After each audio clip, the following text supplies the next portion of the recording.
Bhakta, I am very happy with your devotion. Tell me what you want. That time he should say moksha, right? Yes, that time you should say moksha, and then he will help you in getting moksha.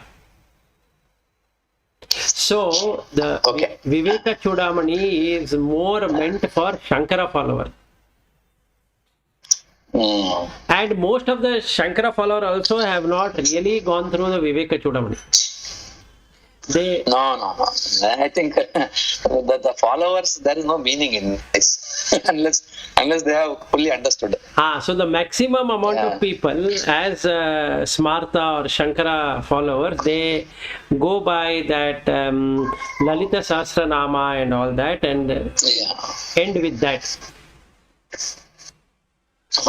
Because this Vivekachudamani is very difficult one. It is not easy.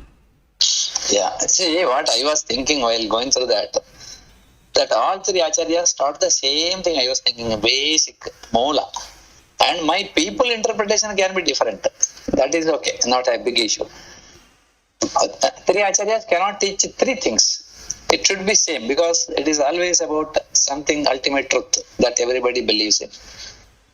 That's the reason I thought when I saw this Vivekachudamani, it's a basic architecture of human being is well explained. Sthula Sharira, Sukshma Sharira, and then Karana Sharira, and then how through that marga you can reach.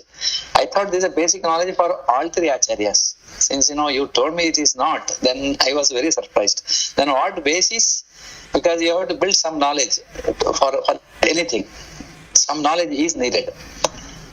See, otherwise you cannot talk, right? This is something vastu. This is not something. You have to explain that, which doesn't have any form. Then you have to explain. How will you explain? You need some understanding about that. You see, even for doing a meditation, you need to have some understanding of what you are doing and why you are doing. What exactly are you focusing on something, or are you doing? See, what is visible to us through Panchendriyas only. And then when you are doing this meditation, through this Panchendriya related some meditation you have to do. Jnanendriya, whatever comes in, you have to cut, then you have to do something. So for that you need some base. That's what I was thinking. So I thought this is something common across all, including any religion in this earth, I thought. No. That is not true. Maybe I can ask my wife. Have you heard about this Vivekachudamani earlier? No. Is it there in our tradition?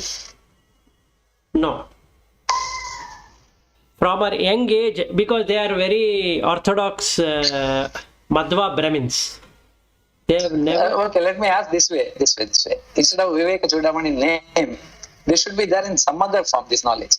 If a person has understood what is that human architecture created by this nature, if that is clearly understood, then Vivekachudamani is already there. Some portion, I can say, major portion. I don't know about that, but we are... there is no answer to that, but as far as I know, as far as my interaction with both the Iyengar tradition as well as the Madhva tradition goes. And in fact, Padma Shri is there. We can ask her. She is also from the same tradition. Yeah, Padma Shri, any comment on this? I actually don't belong to any tradition because I don't know. Some things which these people follow, I understand, try to understand, but I don't follow most of the things. Okay. I don't see this. The concept of Sthula Sharira, Sukshma Sharira, and all. I don't know whether through Vivekachudamani it is known, but I think those are some concepts which are also covered in many other places, right? No, it is covered. See, those people who have studied Bhagavad Gita, they know it. But I am talking about. Yes. But if you are reading, the content of Vivekachudamani would have been seen in different ways in different this one. But if you are asking whether Madhvas go through Vivekachudamani or if they follow Vivekachudamani, I don't think so.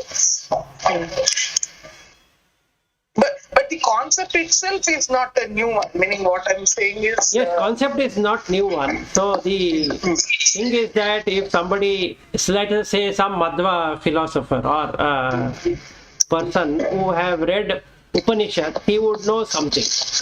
So it is in bits and pieces. So you will not find a consolidated one what Shankara has given. Ah, yeah.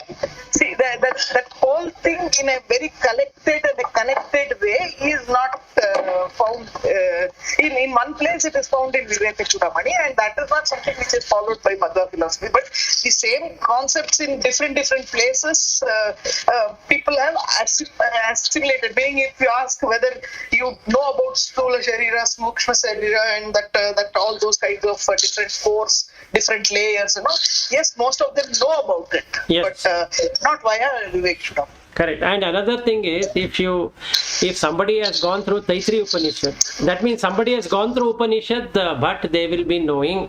But if you ask a normal Madhva Brahmin or a Iyengar Sampradaya Brahmin, they will only believe in Sri Hari and nothing else. And Srinivasa or Vishnu or whatever it is. So majorly to do with prayer. Yeah. So in my native place, either Madhva, we don't have Iyengar there, Madhva and this, both have the same understanding throughout their life. I have seen do Sandhya Vandana, you are going to temple, do some puja at home, depending on that. No, and the festival. I have not seen any difference there. No, But no, after no, coming to that- Bangalore, no. going through all this, I have understood this. No, but that is same. Whether you are an Iyengari or a Madhva or a Shankara, that ritual part is the same. See, a person like my father-in-law and my brother-in-law, they do Sandhya Vandana. So that is the same Sandhya Vandana whether you are a Smartha or a Madhva or Iyengar or whatever it is. And if they are supposed to go to temple, they will go to temple. If they were supposed to do Vrata and Niyama, they will do that. If they are supposed to do Ekadashi, they will do Ekadashi. So that has got nothing to Both do with... Sampradayas used to do that. Yes, yes. You are talking about Sampradaya. Vivekachudamani is not Sampradaya. Yeah. Now the next question is spirituality. How many people practice? This is we are doing now spirituality, right? So Now you I can... have not seen, see, something what is visible for me in my native place is something like Yakshagana and that Thalamadane, where they bring all this. And there also they don't go to this level. They just go into, like Sampradaya, up to there they stop it. But this going deeper, it happens only, I think, when you are in a school of Vedic school, right? Vedic school. No, even there, you go to a place called as Sirsi. There you have the biggest Veda school run by a Smartha Brahmin. Okay, that is the biggest you can ever find. They will teach how to recite the Veda. And they teach it very well. I am telling you, that's the best school to be if you want to learn how to recite the Rig Veda, Yajurveda and all that. But now spirituality has got nothing to do with recitation. So if you were to go and ask that person saying that, how do you implement it? Yeah, correct. The spirituality also does not mean knowing any of these things. The recital is one thing. Even if you know the meaning of it, it is still not spirituality. Yes, it is not. Only It is when you not. practice, Yes. it is spirituality. Yeah, so now the question is, but that is not whether somebody knows how to say this or say that. How does he implement it? That is spiritual. Yes. It is not knowing makes anything spiritual. Like what Padma Shri said correctly is that knowing in terms of recitation or even the deeper meaning is of no use. I might be called as an Ashtadhyayi or let us say Shatavadani, Trivedi. this Trivedi. Avadani. It doesn't make any difference because it is not the volume of knowledge I have, it is the volume of practice I have makes spiritual. So where religion ends, spirituality begins there. Correct. So confusing religion to spirituality is the biggest blunder. So there is no point in blaming one religion to another religion. All are doing some practice based on their comfort or whatever they have inherited. The spirit, in spirituality, see now the question comes about the spirituality. In the spirituality, there should not be any conflict with anybody, right? All spiritual seekers will be doing something same. I see, my question was that. No, see, now you again come back to the same point. But now, if I am a spiritual person, let us say I am a Madhva Brahmin as a spiritual person. Yes. What does my book says? I will do that, that's all. That is Sampradaya. Exactly. So the thing here is, see, there is Madhvacharya has taught about Bimba Pratibimba, and also this in that Tattvavada of Madhvacharya, he has indicated what is a Tattva. Nobody would like to discuss on Tattva. Okay, so what happens here is that we put a big statue of Madhvacharya and then the remaining are the followers. Okay, now what I'm going to come up with is that this is a very huge one which we cannot understand, so we will pray to Madhvacharya. He will lead the way. And then we have a different thing called as Dasa Sahitya and all that. So we have many things. So the distraction is quite a huge one. So there is nothing like a consolidated one like Vivekachudamani in any other tradition, which will say that, okay, forget all about that. Here is one book which talks about everything, what you should do. My question was exactly same, Vilas. That is what even you Padma answered. No, that is what even Padma Shri said. There is no one individual book. It is not the person doesn't know the concept. So if somebody were to ask, do Madhva or Ramanuja people know about the Panchakosha, Sthula Sharira, Sukshma Sharira, Karana Sharira, this and that? Yes, they know. They know. That knowing doesn't mean that they've experienced it. Okay. Now, do they have a source or a material which will say how to understand it? Answer is no. Okay. Now, what is the greatness of Madhva? He showed that this is not for everyone. Simple. What is not for everyone? Spirituality is not for everyone. Why? Because there are this Panchabeda. This is called Taratamya. See, the difference between Shankara philosophy and Madhvacharya philosophy, I think we had covered it some time ago. I think for lunch it would be another round of going around. So, in Madhva philosophy, we follow something called as Taratamya. That is, you evaluate and see. Whereas in Shankaracharya, there is no Taratamya. That means there is no differentiation. It's all same. That means every being has an ability to realize and liberate. Whereas Madhvacharya says that is untrue. A papi will remain a papi forever. An animal will remain animal forever. So Jada Jada Beda, Jada Jivi Beda. So he gave 5 Vedas. So because of the Beda and because we don't have Madhvacharya, I don't know whether I am qualified or I am unqualified. So the best thing I can do is to pray to God. Rather than breaking my head whether there is a Jivi Beda or a Jivi Jada Beda or a Jada Jada Beda, I don't have to go by that. I can only simply pray God and God will show me the way. No, why I should be worried? This is what it is. Okay, Vilas, I think got some understanding. We will continue. Yes, I will continue. This is a debatable topic which will never have any ending. So, one single answer. There is no second to Vivekachudamani. Simple. Or there is no other better document than Vivekachudamani in any other tradition or any other Vedantic tradition. You will not find anything surpassing Vivekachudamani or anything equaling Vivekachudamani at all. So that means after this Ashtanga Yoga, there's a systematic book where you can go through that experience. The next available is Vivekachudamani, right? Yes, that's the only one. So in the number of books what Shankara has written is all on Atma Bodha, Atma Tattva and all that, which is reality. Yes. You will not find a single one like that in any other tradition of Vedanta. Okay. So, I'm not blaming or saying anything. You will not get anything like this. So, you have to pray God and God will help you for sure. Simple. Whenever He wants to help you. Correct. So, is He going to help me now? I don't know.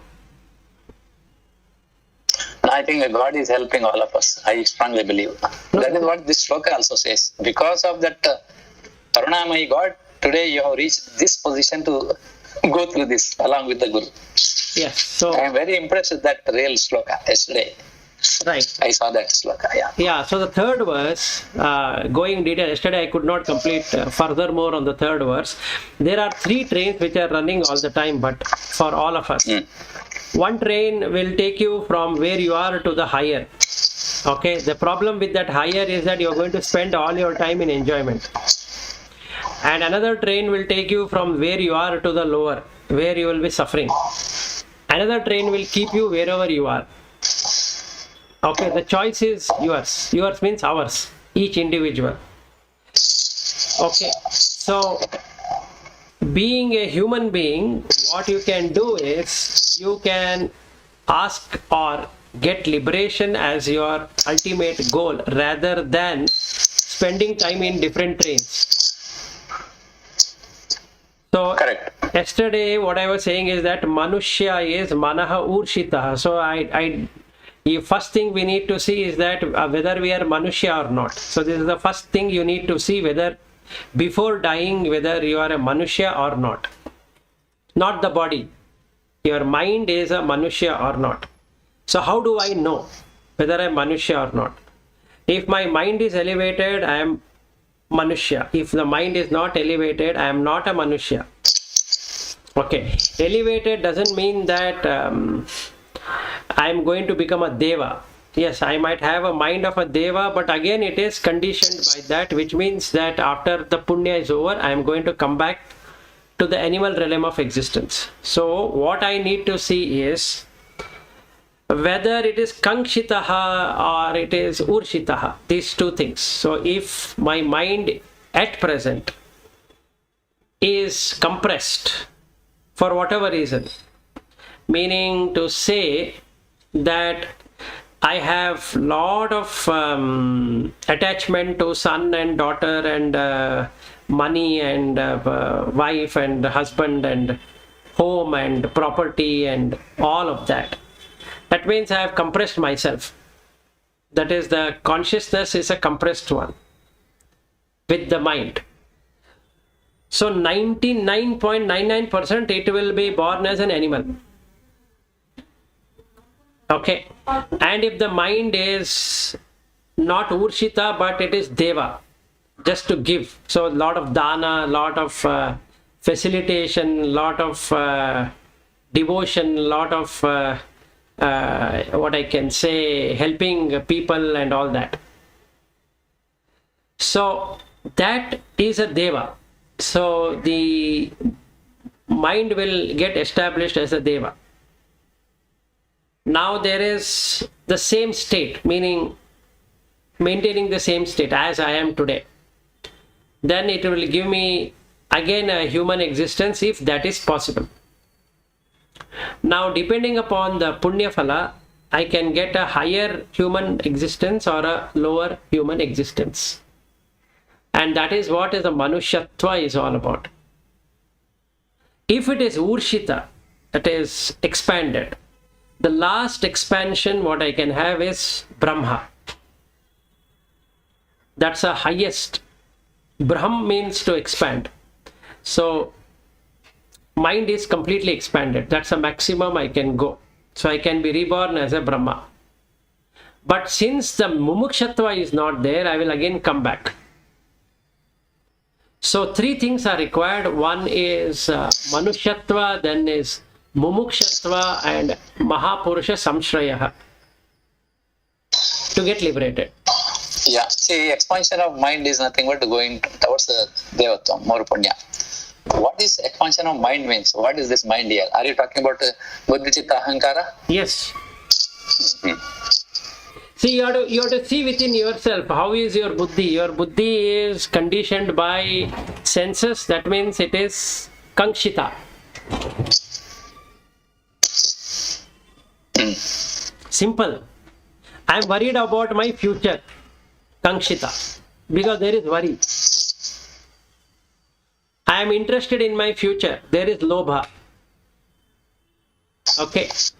So one side we have Raga, another side we have Dvesha.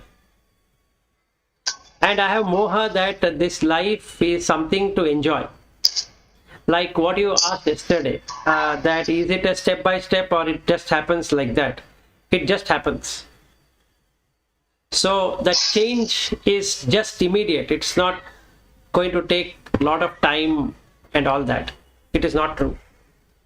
So by the end of Vivekachudamani, you might be a realized and liberated person as well, or you might be same state as you were earlier, or you might go to a lower state than what you are. All the three are possible in all the four of us. So that is the journey. So three things should be there. One is Manushyatva, one is Mumukshatva, and Mahapurusha Samshrayaha. All these three have to be there. So we go up with this, whatever we are doing, but about Vivekachudamani, and we did Bhagavad Gita, we did so many things. We have collected enough punya to go to heaven. So the visa is ready for heaven, but we'll come back.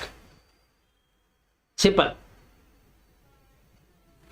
Again, you will come back to the same thing called as human birth.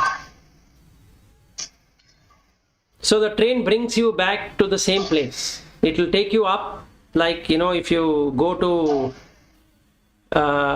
Alps, then you go to the highest mountain there in the train, enjoy, and again come back.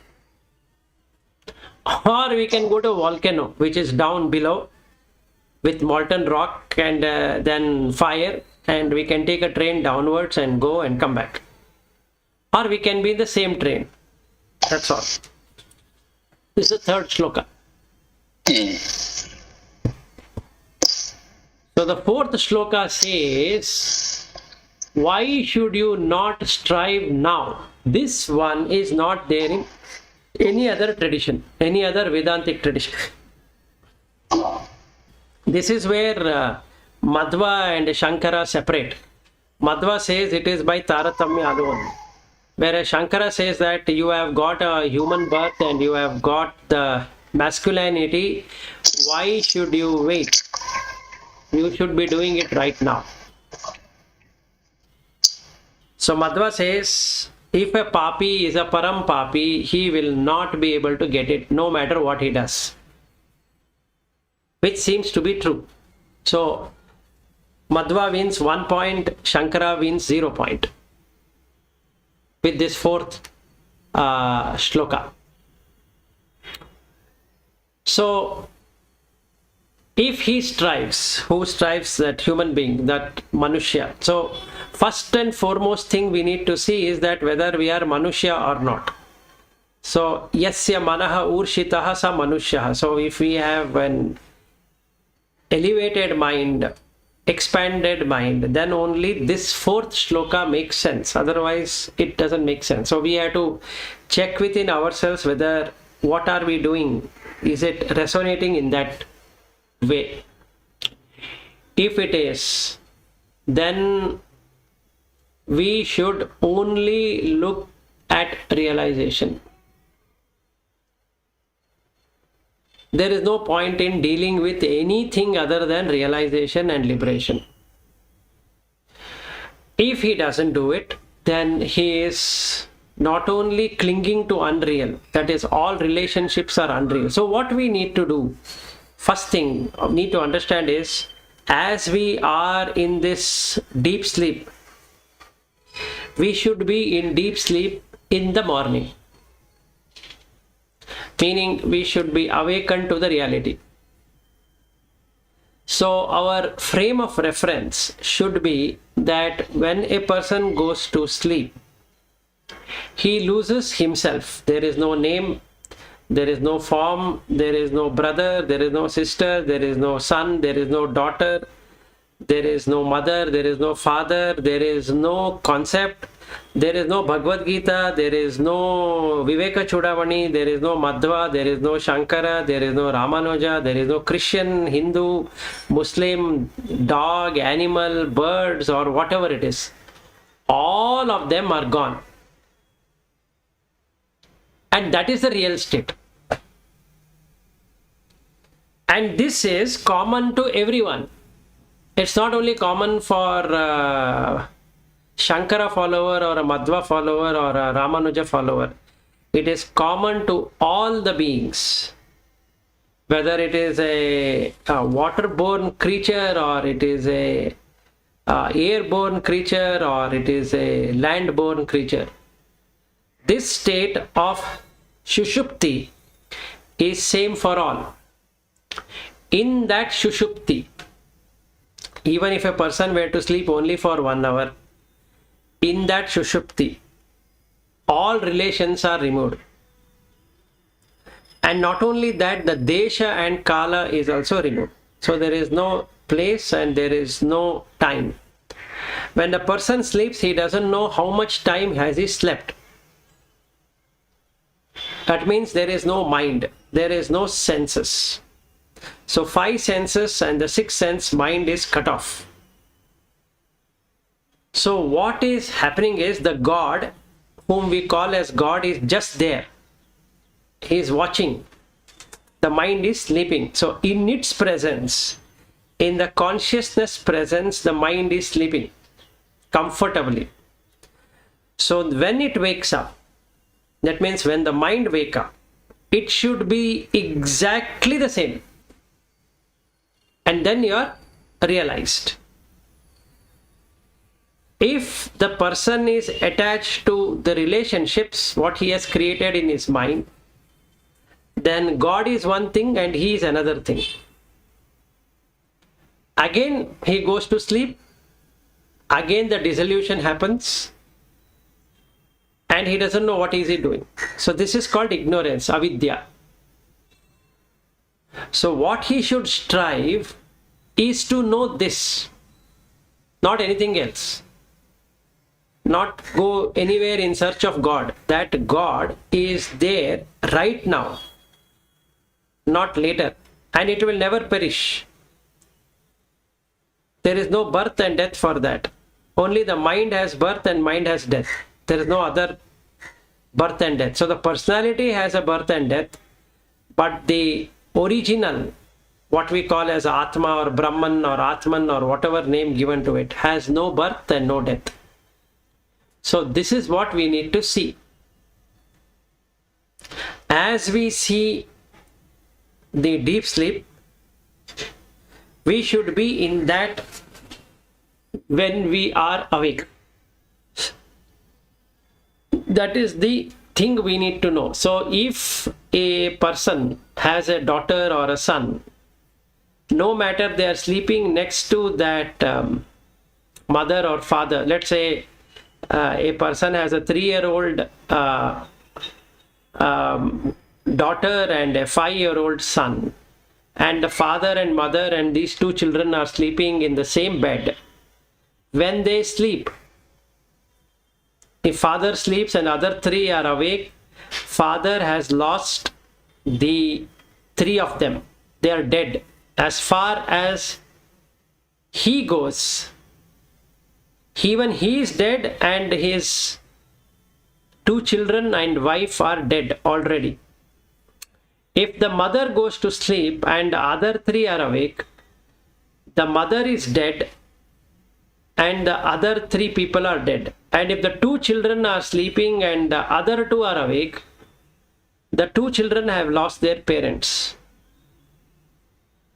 And if the 4 of them are sleeping, then all the 4 are dead.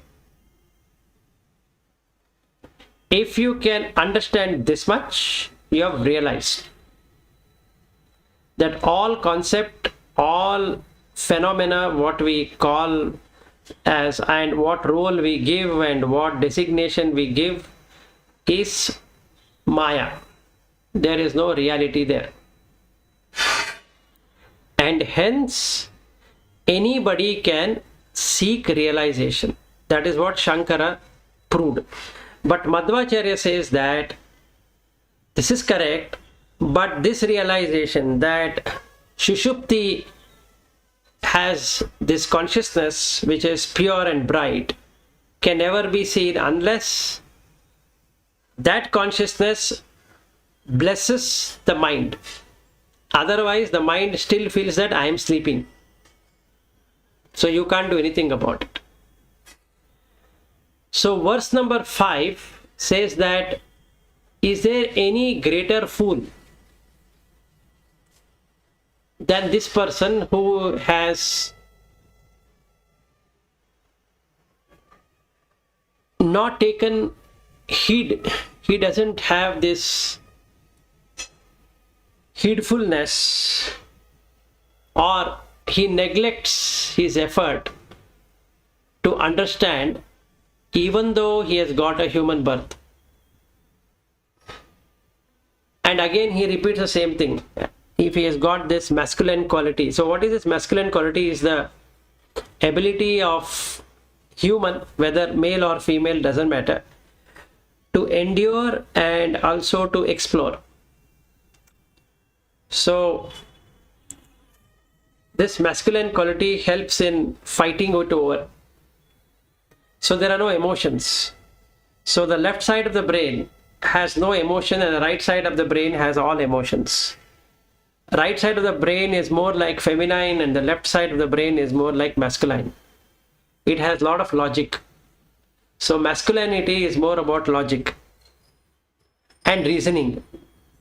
So what Shankara says is that somebody should be foolish enough to let go of it.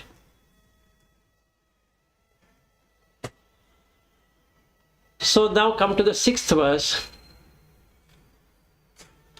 This is for people who believe in rituals. So this shloka is very interesting one.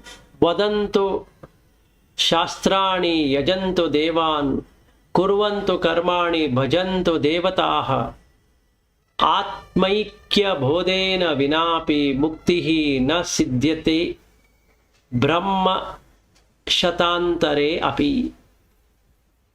So this can be made like a mantra for our daily activity. So if you're doing Sandhya Vandana, you're doing this Vandana, that Vandana, this can be put as the mantra. Vadanti shastrani yajantu devan kurvantu karmani bhajantu devataha atmaikya bodhena vinapi muktihi na siddhyati brahma shatantare api. That means I might be the best philosopher, I might be the best scholar, I might even get a title of Shatavadani. It's of no use. Yajantu Devan, I might be doing lot of Homa, Havana and all that, and invoke lot of gods in that Yajna. Kurvantu karmani bhajantu devataha. The Karma Kanda portion of the Vedas, which talks about rituals. I will do Upavasa, Ekadashi, then I do Dvadashi, then I do this Vrata, that Vrata, then I keep house clean, then I do this Deepavali and Dasara, then Durga Puja, and this Ashtami, that Ashtami, all of that. So the rituals can be performed. Bhajantu Devataha. From morning till evening, I am spending time in temple, praying to God. And I will also put the vibhuti on my forehead, or do something, this thing, that thing, whatever it is. Without the knowledge of Atma Aikya Bodhena, that is, without the knowledge of who the self is, that is, when you sleep, all these are gone. Unless somebody can investigate on this, muktihi na siddhyati. So there is no liberation for that person, just because he has done all the rituals, all the practices in the most proficient and perfect manner. So some people believe that uttering Rigveda, Yajurveda, Samaveda, Atharva Veda will give liberation. That is wrong. Some people believe that reading Upanishad is going to get them liberated. That is wrong. Some people feel that praying to Bhagavad Gita, reading Bhagavad Gita shloka every day will lead into liberation. That is also wrong. Some people believe that doing yajna, tapas, dana, all that will give this liberation. Again, the answer is wrong. Some people believe that praying to Rama, Krishna, this, that, and doing all kind of rituals to please the gods is going to get liberation. That is also wrong. Even if you are born as 100 times Brahma, that is not possible. So with all of this, you will be reborn as a Brahma. That is true.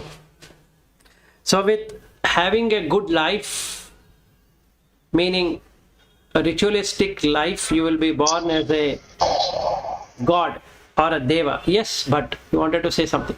No, I wanted to say, I think this says clearly, anything you do other than spiritual practice, it will keep you there only, or it will maybe maximum take you to the next level of more comfort, like Brahma, what do you call that? Yes. Devendra, or some possibly some lokas, but you are wasting your human that life given to you. The human life is only for liberation, but any deviation is waste of our energy. Correct. And no guarantee of again you will get this human birth also, because of so much of karma we do. Yes. That is correct. So where religion ends, spirituality begins. Yeah. So you see, but if I go to a Vedic school and start learning how to recite Vedas, it's not going to help me in liberating. Yeah. Nai rakshati dunkrij karane. That's clear. Yes. Bhaja Govindam. Yeah, Bhaja Govindam. So there's no point. So anything you do other than spirituality is wasting your time. yes, in samsara. And if you are in Jagrata Avastha, even your night time also, there is no need of sleep, right? That's what it says. You can be fully in the awareness. Yes. Fully in that state of spirituality. Yes. Correct. What you need is just some food to eat and keep your body healthy all the time. Yes. Only difference when we are talking about others and spirituality is when you are talking about praying and all these things, they are verbs, they are actions. But when you say spirituality, you have to do spirituality means what? Do spirituality. Very good question. Very Prayer is, I can understand. Prayer is an action. All of them are verbs. Again, prayer is not a spirituality. Doing rituals means doing rituals, that's an action. But when you're saying doing spirituality, what is doing spirituality? Okay, very good question. I think if I had some gift to be given, I could have done. Yes. Whatever. I was wondering, will anybody ask what is spirituality? Beautiful question. Okay, now instead of using spiritual, let us use the Sanskrit word that makes it much sense. One is Atma, another one is Adhyatma. Okay, now you are coming into the right thing by asking. I don't know how many times I should appreciate you for this question. I was beating around to say that, okay, I give up. Tell me what is spirituality. Okay, so now what it's doing is you are actually undoing it. It's about not doing something, you are undoing it. That is being Adhyatma. So Atma means a state where you believe you exist. Meaning, you believe that I am so and so and I am doing so and so, and all of these doing things are called as Atma, which creates a personality, which is also called as mind. Okay, mind has consciousness, it is core. So the consciousness is attached to the mind, and the mind keeps on thinking, I am doing this, I am seeing, I am hearing, I am touching, I am tasting, and all of that. Adhyatma means going above this identification what you have. So in religion or in the tradition or in rituals, what we do is to create this Atma. So you keep on doing it forever and get good births in different places. So the Atma now will be reborn as so and so in next birth, and it will be again reborn as so and so in that next birth. So this mind and consciousness keeps on moving from one existence to another existence. So in Adhyatma, what you are doing is you are stopping that. Meaning you are undoing it. You are literally unwinding what has been wound. That is called as spirituality. So what to do is to unwind it. Meaning you have a relationship, you have to cut the relationship. If you have a meaning if you have a concept, you have to cut the concept. So all the husband, wife and child and this and that is a concept, because when you go to deep sleep, you will not find any one of this concept. Otherwise, you will not be able to sleep. So if I have my wife in my mind, I cannot sleep, because unless my wife sleeps, I cannot sleep. So when I sleep, it means that there is no wife. Simple. So all concept goes away when a person sleeps. Whether he or she sleeps for 1 hour, 2 hours, 8 hours, that doesn't really matter. But the concepts are gone. So removing the concept is spirituality. Adding concept is religion. Or rather Atma. Even will not use the word religion and spiritual. Atma and Adhyatma, if we were to take. Atma means adding more and more of concept to that mind, which believes that this is how it is. Whereas Adhyatma means you remove all of those concepts. Did I answer the question, Padma Shri? Yes. So, And it is almost very similar to what you answered yesterday also, between Anatma, Atma and the different. Okay, Anatma is different, but Adhyatma is different. But then I'm just saying Atma finally is the same, meaning where you give name and form. to everything. Correct. So basically, the Anatma, Atma is that the Atma, the original Atma is camouflaged by this Atma, which is having a personality. So the moment the personality goes away, all names and forms get removed, and hence the Atma becomes completely free. And Adhyatma is all about that. Making that change is what Adhyatma is all about. And in English, we call it as spirituality, because there is no other exact word to match to it. So it is better to use Adhyatma and Atma. So who will become Brahma? Yeah, it's clear. Yes. Oh, okay, sure. Actually, I'm very happy because I'm able to get that subtle difference which you are trying to bring across by so much of words. But that subtle difference is what I feel I got that meaning. Very good. Thank you. So, and also thanks for asking that question. what is that we need to do? Remove all the taints what we have. So we have tinkered so much that you have to remove all the paint. So the moment you start scraping the paint, and then so one thing for practice, Padma Shri, is like this: observe your deep sleep. Try to be that in the waking state, and you are done. Yeah, but that means whatever you are doing, so-called our tradition, or we are followers of somebody, and you are following that in the form of Nama and Rupa. Correct. If you just leave that, you are there. Yes. So how do you know you have left it is? Or can I put it this way? Whatever I am doing through Jagrata Avastha without any attachment. No, that is what it will ultimately lead to. But so for that, the observation. See, if I do Krishna Puja in Sri Krishna Math Udupi, if I do it with this no Nama and Rupa, that is Adhyatma. That is also Adhyatma. You will not go to Sri Krishna temple at all if you come to that. Correct. That is the answer. So, if you remove Nama and Rupa, there is no Krishna at all.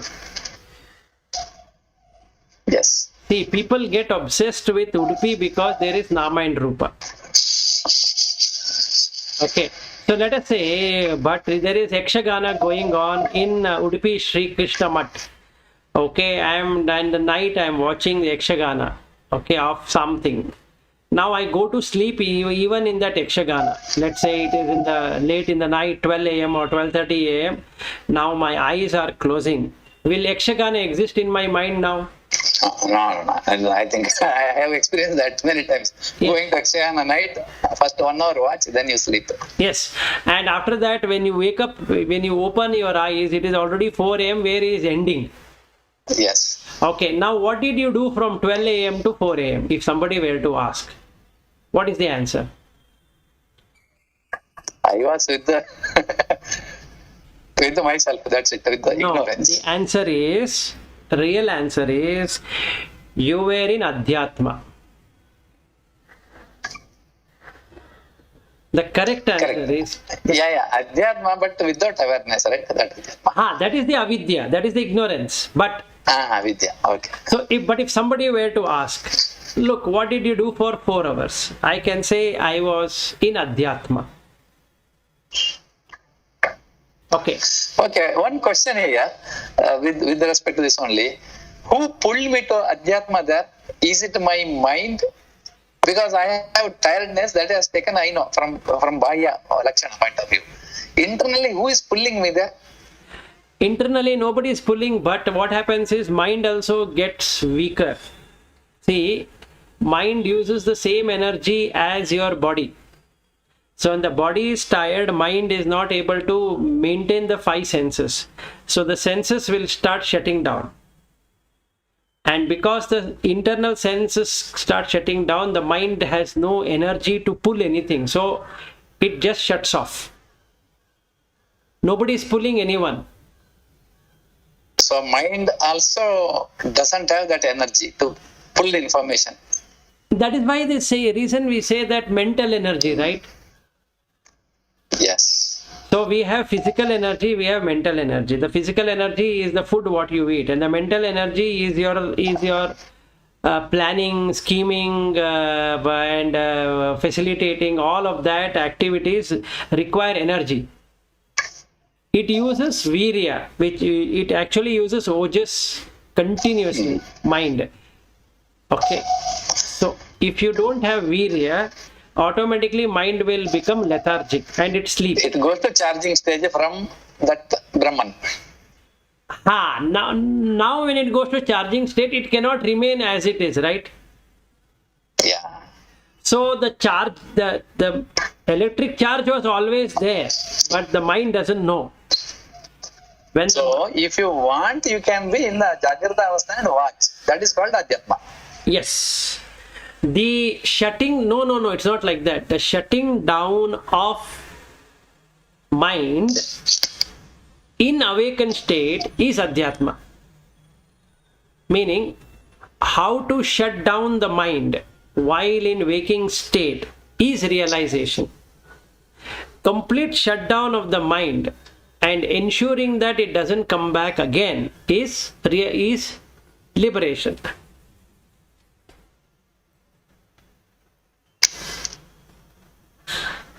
Okay.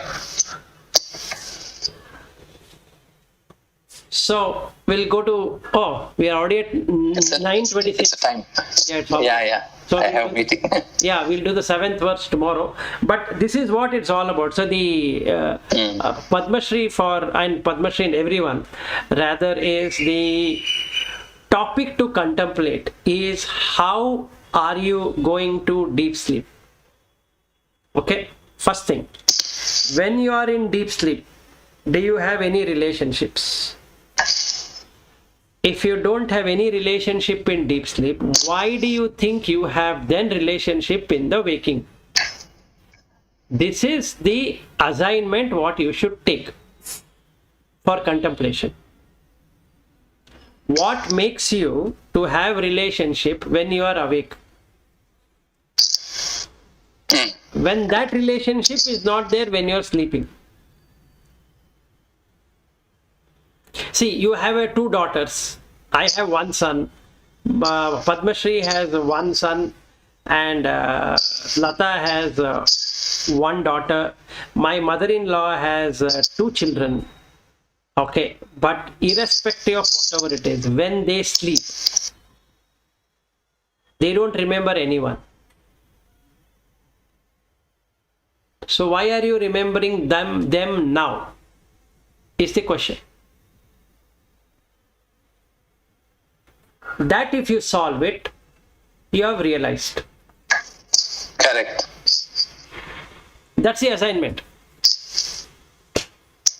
Yeah, noted down. So tomorrow you have to tell me why you feel like that. You're asking where you're living.